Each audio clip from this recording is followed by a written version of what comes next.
ও সকালে বন্ধুরা দেখাও দৃশ্যটা, লালি দুধ দিচ্ছে টিকির বাচ্চাকে। আমি অবাক হয়ে যাচ্ছি। সারা বিশ্ব দেখা হোক, কি দারুণ মায়ের ভালোবাসা। এ তো একটা মা, তাই না? সন্তানের মতো দুধ দিচ্ছে। আমি দেখে ভিডিওটা করেছি যে তাই তো ভয় লাগে।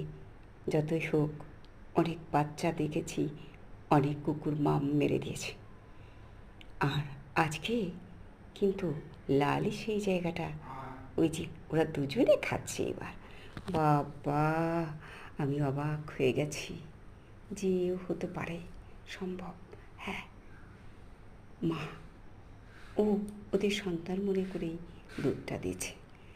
বাবা, যদি এক আছাড় দেয় আর এই যে ওর মা ঘুরে বেড়াচ্ছে। দেখা হোক, কেউ কাউকে কিছু দেয় না, কিন্তু মা বিকল্প হয় না।